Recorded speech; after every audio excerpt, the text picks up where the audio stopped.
அனைவருக்கும் தெய்வீக வணக்கம்.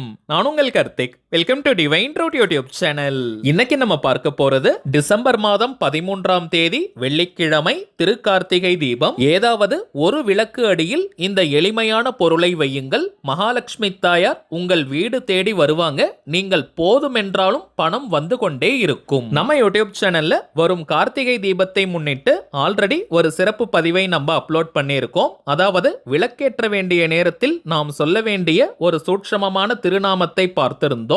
அந்த பதிவை பார்க்காதவர்களுக்காக இந்த வீடியோவோட என் கார்டுல மற்றும் ஐ பட்டன்ல நான் லிங்க் கொடுக்கறேங்க. தேவைப்படுறவங்க கட்டாயமாக நீங்க செக் பண்ணி பாருங்க. மேலும் நம்ம டிவைன் ட்ரூத் சேனலுடைய லேட்டஸ்ட் வீடியோஸை நீங்க செக் பண்ணி பார்த்தீங்கனாலே அந்த பதிவு அவைலபிளாக இருக்கும். நம்ம சேனலை தொடர்ந்து பார்க்கிறவங்களுக்கு தெரியும், எந்த ஒரு ஆன்மீக விசேஷ நாட்களாக இருந்தாலும் அன்றைய தினம் முறைப்படி விரதங்கள் இருக்க முடியாதவங்க, கோவிலுக்கு போக முடியாதவர்களுக்காக எளிமையான மந்திர ஜபங்கள், நாம ஜபங்கள், ரகசிய வழிபாட்டு முறைகள், தாந்திரிக முறைகள்னு பல பதிவுகளை கொடுத்துக்கிட்டு இருக்கோம். அந்த வரிசையில இப்ப நம்ம பார்க்க போறது மிக மிக எளிமையான ஒரு தாந்திரிக தீபம் ஏற்றும் முறை. நிரந்தர லட்சுமி கடாட்சத்தையும் அதிரடி பணவரவையும் ஏற்படுத்தக்கூடிய அற்புதமான தீபம் ஏற்றும் முறை. பொதுவாகவே நம்ம அப்லோட் பண்ணக்கூடிய அனைத்து வழிமுறைகளும் மிகவும் எளிமையானதாக இருக்கும். அதே நேரத்தில் உடனடியாக பலனை கொடுக்கக்கூடியவை. அதன் அடிப்படையில் இப்ப நம்ம பார்க்க போகும் இந்த மெத்தடும் இருக்கிறதுலேயே ரொம்பவுமே சிம்பிளான ஒரு தாந்திரிக முறை. சோ யாருமே நீங்க தவற விடாதீங்க.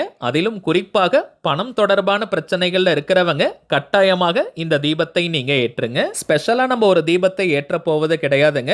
நீங்க வழக்கமாக ஏற்றக்கூடிய தீபத்தில் ஒரு சின்ன விஷயத்தை நம்ம செய்ய போறோம். ஆனால் அதனுடைய பலன்கள் மிக பெரியதாக இருக்கும். சரிங்க, அந்த தீபத்தில் நாம் செய்ய போகும் அந்த மாற்றம் என்ன, அதை எப்படி எந்த நேரத்தில் செய்யணும்ன்றத இந்த வீடியோல டீடைல்டா நம்ம தெரிஞ்சுக்கலாம். அதற்கு முன்னாடி நம்ம சேனலை இப்பதான் நீங்க ஃபர்ஸ்ட் டைம் பாக்குறீங்கன்னா மறக்காம சப்ஸ்கிரைப் பண்ணிக்கோங்க. பக்கத்துல இருக்க பெல் ஐகானையும் பிரஸ் பண்ணிக்கோங்க. அப்பதான் அப்லோட் பண்ற எல்லா பயனுள்ள தகவல்களும் உடனடியா உங்களுக்கு நோட்டிபிகேஷன்ல வரும். அடுத்த முக்கியமான தகவல், நீண்ட நாட்களாக நம்ம கமெண்ட் பாக்ஸ்ல நீங்க கேட்டிருந்த விஷயம், அதாவது தனிப்பட்ட முறையில் ஜாதகம் பார்க்க இந்த டிசம்பர் மாதத்திற்கான அப்பாயின்மெண்ட் புக் பண்ற வாட்ஸ்அப் நம்பர் கேட்டிருந்தீங்க. கடந்த சில நாட்களாக நம்ம சேனல்ல வர வீடியோஸ்ல இப்ப நம்ம டிஸ்பிளேல தெரியும் இந்த வாட்ஸ்அப் நம்பரை கொடுத்துக்கிட்டு இருக்கோம். நிறைய பேர் நீங்க புக் பண்ணி இருக்கிறதுனால டிசம்பர் மாதம் 20ஆம் தேதி வரைக்கும் இப்ப அப்பாயின்மெண்ட் டேட்ஸ் நமக்கு ஃபுல்லா இருக்குங்க. இதற்கு மேல புக் பண்ண போறவங்க டிசம்பர் 21ஆம் தேதி முதல் டிசம்பர் 31ஆம் தேதி வரை இருக்கும். இந்த இடைப்பட்ட நாட்களுக்கு நீங்க புக் பண்ணிக்கலாம். ஜாதகம் பார்க்க அப்பாயின்மெண்ட் வேணும்னு நினைக்கிறவங்க இப்ப நம்ம டிஸ்பிளேல தெரியும் இந்த வாட்ஸ்அப் நம்பருக்கு உங்க வாட்ஸ்அப்ல இருந்து ஒரு மெசேஜ் மட்டும் நீங்க அனுப்பினாலே போதும். உங்களுக்கு தேவையான முதல் கட்ட தகவல்களை நம்ம டீம்ல இருக்கிறவங்க ரொம்பவுமே கிளியரா கொடுத்துருவாங்க. ஒன்ஸ் அப்பாயின்மெண்ட் டேட் மற்றும் டைம் ஃபிக்ஸ் பண்ணதற்கு பிறகு அந்த நேரத்தில் நான் உங்களுக்கு ஃபோன் கால் பண்ணி ஜாதகத்தை பார்த்து பலன்களை சொல்லிடுவேங்க. ஜாதக கட்டத்தை பார்த்து பலன்களை இலவசமாக சொல்லக்கூடாதுங்க, அதற்கு பலிதம் இருக்காது. சோ தனிப்பட்ட முறையில் ஜாதகம் பார்க்க கட்டணம், சார்ஜஸ் இருக்குங்க. சில பேர் நீங்க உங்ககிட்ட ஜாதகம் இல்லைன்னு சொல்றீங்க. அப்படிப்பட்டவங்க உங்களுடைய date of birth, time of birth மற்றும் பிளேஸ் ஆஃப் பர்த் இந்த தகவல்களை மட்டும் கொடுத்தாலே போதும். ஜாதகத்தை கணித்து துல்லியமாக நம்மால் பலன்களை சொல்ல முடியும். இன்னும் சில பேர் மெசேஜ்ல கேட்கக்கூடிய ஒரு பொதுவான கேள்வி, எவ்வளவு நேரம் நீங்க பேசுவீங்கன்னு கேட்கிறாங்க. இதற்கு ஒரு டைம் லிமிட்லாம் கிடையாதுங்க. முதலாவதாக ஜாதக கட்டத்தை பார்த்து ஜனன கால ஜாதக பலன்களை நம்ம சொல்லிடுவோம். அடுத்ததாக கோச்சார பலன்கள், அதாவது இப்ப இருக்கக்கூடிய கிரக நிலவரங்களின் அடிப்படையில் என்னென்ன பலன்கள் கிடைக்கும்ன்றத சொல்லுவோம். பிறகு உங்களுக்கு இருக்கக்கூடிய சந்தேகங்கள், கேள்விகளை நீங்க கேட்கலாம். கடைசியாக நாம் செய்ய வேண்டிய எளிமையான சூட்சம பரிகாரங்களை சொல்லிடுவோம். இதுதாங்க நம்ம ஜாதகம் பார்க்கும் முறை. சோ இதுல இருந்தே மேக்ஸிமம் உங்களுக்கு எல்லா டவுட்ஸுமே கிளியர் ஆயிடும். ஒரே ஒரு தாழ்மையான வேண்டுகோள், இப்ப நம்ம டிஸ்பிளேல தெரியும் இந்த வாட்ஸ்அப் நம்பருக்கு நீங்க போன் கால் மட்டும் பண்ண வேண்டாம். ஏன்னா நம்பர் கொடுத்ததுல இருந்து நிறைய பேர் கால் பண்ணிக்கிட்டே இருக்கிறதுனால டீம்ல இருக்கிறவங்களால போன் கால்ஸ் அட்டன் பண்ணவே முடியலங்க. சோ ஜாதகம் பார்க்க அப்பாயின்மெண்ட் வேணும்னு நினைக்கிறவங்க உங்க வாட்ஸ்அப்ல இருந்து ஒரு மெசேஜ் மட்டும் நீங்க அனுப்பி போதும். உங்களுக்கு தேவையான தகவல்களை தெளிவா கொடுத்துருவாங்க. திரும்பவும் சொல்றேங்க, அவைலபிள் அப்பாயின்மெண்ட் டேட்ஸ் பார்த்தோம்னா டிசம்பர் 21ஆம் தேதி முதல் டிசம்பர் 31ஆம் தேதி வரை இருக்குங்க. தேவைப்படுறவங்க நீங்க புக் பண்ணிக்கலாம். சரி வாங்க இன்னைக்கு பதிவுக்குள்ள போகலாம். இப்ப நம்ம பார்க்க போகும் இந்த மெத்தட்ல எந்த ஒரு மந்திரங்களோ பூஜைகளோ கிடையாதுங்க. சிம்பிளான மெத்தட். டிசம்பர் 13ஆம் தேதி வெள்ளிக்கிழமை அன்னைக்கு கார்த்திகை தீபம். பொதுவாக 3 நாட்கள் விளக்கேற்றுவது நம்முடைய வழக்கம். அதாவது டிசம்பர் 13 13, 14 மற்றும் 15 இந்த 3 நாட்களுமே இப்ப நம்ம பார்க்க போகும் இந்த மெத்தடை நம்ம ஃபாலோ பண்ணணும். பொதுவா நம்ம கார்த்திகை தீபத்தன்னைக்கு வீட்டுக்கு வெளியே வாசற்படியிலிருந்து விளக்கேற்றுவது வழக்கம். சோ அந்த விளக்குகளை தாங்க நம்ம ஃபர்ஸ்ட் ஏற்றணும். மாலை 6 மணி அளவில் வீட்டுக்கு வெளியே இருக்கக்கூடிய தீபங்களை ஃபர்ஸ்ட் நம்ம ஏத்திக்கிட்டே வரணும். அதற்கு பிறகு தாங்க வீட்டுக்குள்ள வச்சிருக்கக்கூடிய விளக்குகளை ஏற்றணும். இப்ப நம்ம பார்க்க போகும் இந்த தாந்திரிகத்திற்கு நீங்க வீட்டுக்குள்ள மற்றும் வீட்டின் வாசற்படி இருக்கும் பாருங்க, நிலைவாசல் படியில நம்ம 2 விளக்கு ஏற்றுவோம். அங்கேயும் இந்த தாந்திரிகத்தை செய்யலாம், அல்லது வீட்டுக்குள்ள இருக்கக்கூடிய விளக்கிற்கும் செய்யலாம். வழக்கமாக ஏற்றக்கூடிய காமாட்சி அம்மன் விளக்கோ அல்லது பூஜை அறையில நீங்க என்ன விளக்கு ஏத்துவீங்களோ அந்த விளக்கிலும் இந்த தாந்திரிகத்தை செய்யலாம்.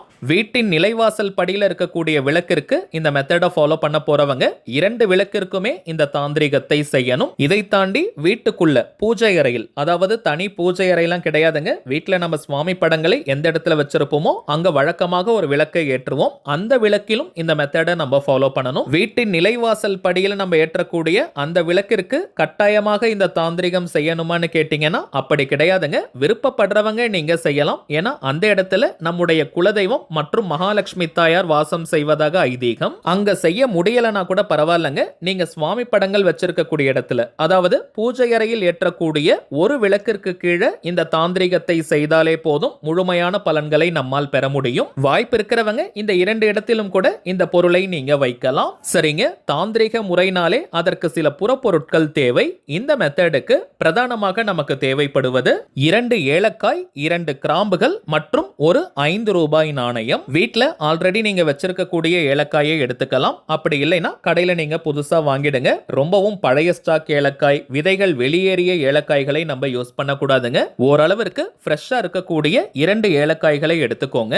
ஜனவசியம் மற்றும் பணவசியம்னு 2க்குமே இந்த ஏலக்காய் பயன்படும். இரண்டாவதாக 2 எண்ணிக்கையில கிராம்பு, லவங்கம்னு கூட சொல்லுவோம், அதை நம்ம எடுத்துக்கணும். முனை உடையாத முழுமையான கிராம்பாக இது இருக்கணும். பணவசியம் மட்டும் கிடையாதுங்க, இது குடும்ப ஒற்றுமையையும் அதிகரிக்கும். அடுத்ததாக ஒரே ஒரு 5 ரூபாய் நாணயம். எண் 5ற்கு கடனை தீர்க்கக்கூடிய ஆற்றல் உண்டு. நம்முடைய எண்ணங்களை நிறைவேற்றி வைக்கக்கூடிய ஆற்றல் இருக்குங்க. சோ இப்போ என்ன பண்ணணும்னா, கார்த்திகை தீபத்தன்னைக்கு சாயங்காலம் நீங்க விளக்கேற்றும் போது உங்களுடைய பூஜை அறையில் இருக்கக்கூடிய காமாட்சி அம்மன் விளக்காக இருந்தாலும் சரி, அல்லது மற்ற எந்த விளக்காக இருந்தாலும் சரி, அதற்கு அடியில ஒரு 5 ரூபாய் நாணயத்தை வச்சிருங்க. பொதுவாக காமாட்சி அம்மன் விளக்காக இருந்தால் ஒரு சின்ன தட்டுல வச்சுதான் நம்ம ஏற்றுவோம். அந்த தட்டுக்கு மேல இந்த நாணயத்தை வச்சு அதற்கு மேல விளக்கை நம்ம வைக்கணும். அகல் விளக்காக இருந்தால் நம்ம தட்டு வைக்கும் வழக்கம் இருக்காது. அப்படி இல்லைனாலும் பரவாயில்லைங்க, 5 ரூபாய் நாணயத்தை வச்சுட்டு அதற்கு மேல அந்த அகல் விளக்கை நீங்க வச்சிருங்க. முடிந்தவரை கார்த்திகை தீபத்தன்னைக்கு அந்த 3 நாட்களும், டிசம்பர் 13, 14, 15 இந்த 3 நாட்களுமே வீட்டில் காமாட்சி அம்மன் விளக்கு அல்லது வழக்கமா நீங்க ஏற்றக்கூடிய பிரதான விளக்கிற்கு நெய் பயன்படுத்துவது விசேஷம். அப்படி இல்லைன்னா நல்லெண்ணெய், ஐக்கூட்டு எண்ணெய் இருந்தா கூட நீங்க ஏத்திக்கலாம். இப்ப அந்த நெய் அல்லது எண்ணெயில் 2 ஏலக்காய் மற்றும் 2 கிராம்புகளை நீங்க சேர்த்துருங்க. விளக்கினுடைய எண்ணெயிலேயே நீங்க 2 ஏலக்காய் 2 கிராம்புகளை சேர்த்துட்டு நீங்க விளக்கேத்துங்க. அந்த விளக்கிற்கு அடியில 5 ரூபாய் நாணயம் இருக்கணும். நல்லெண்ணெய் நீங்க பயன்படுத்தினாலும் தவறு கிடையாதுங்க. அந்த விளக்கை ஏத்திட்டு மகாலட்சுமி தாயார் நித்தியமாக நிரந்தரமாக என்னுடைய வீட்டில் வாசம் செய்யணும்னு மனமுருகி நீங்க பிரார்த்தனையை செய்யுங்க. வீட்டின் நிலைவாசல்ல அந்த 2 விளக்குகளுக்கும் இதே போல நீங்க செய்யலாம். விருப்பப்படுறவங்க நீங்க செய்யுங்க. குறைந்தபட்சம் அரை மணி நேரமாவது அந்த தீபங்கள் எரியணும். அதற்கு பிறகு தானாக குளிர்ந்தாலும் பரவாயில்ல, அல்லது ஒரு புஷ்பத்தை கொண்டு நீங்களே குளிர வச்சிருங்க. அந்த ஏலக்காய் கிராம்புகளை நீங்க டஸ்ட்பின்ல தூக்கி போற்றலாம். அந்த 5 ரூபாய் நாணயத்தை மட்டும் ஒரு சின்ன பேப்பர்ல நீங்க மடிச்சு வச்சுக்கோங்க. 3 நாட்களும் இதை தொடர்ந்து செய்வது நல்லது. ஒவ்வொரு நாளுமே 5 ரூபாய் நாணயத்தை நம்ம மாற்றணும். புதிய காயின்ஸ் தாங்க வைக்கணும். அதே போல புதியதாக ஏலக்காய் கிராம்புகளை நம்ம சேர்க்கணும். 5 ரூபாய் நாணயங்களை நீங்க சேர்த்துக்கிட்டே வாங்க. அதை நம்ம செலவு செய்யக்கூடாதுங்க. அந்த நாணயம் மொத்தத்தையுமே ஒரு பேப்பர்ல மடிச்சோ அல்லது கவர்ல போட்டோ பணம் வைக்கக்கூடிய பீரோ, லாக்கர் அல்லது கல்லா பெட்டியில போட்டு வச்சிருங்க. அது நல்ல பணவசியத்தை ஏற்படுத்தும். இப்ப நம்ம பார்த்ததை போல இந்த எளிமையான தாந்திரிகத்தை செஞ்சு பாருங்க. அனுபவ ரீதியாக பலன்கள் உங்களுக்கே தெரியும். சரிங்க, அவ்வளவுதான் இந்த பதிவு. நிச்சயமா உங்களுக்கு பயனுள்ளதா இருந்திருக்கும்னு நினைக்கிறேன். மேலும் இந்த வீடியோ உங்களுக்கு பிடிச்சிருந்தா மறக்காம லைக் பண்ணுங்க. நம்ம சேனலையும் சப்ஸ்கிரைப் பண்ணிக்கோங்க. தேவைப்பட்டுச்சுன்னா உங்க ஃப்ரெண்ட்ஸ் அண்ட் ஃபேமிலிக்கும் இந்த வீடியோவை ஷேர் பண்ணுங்க. அடுத்ததா இன்னொரு முக்கியமான தலைப்போட நான் உங்களை சந்திக்கிறேன். என்றும் அன்புடன் கார்த்திக். நன்றி.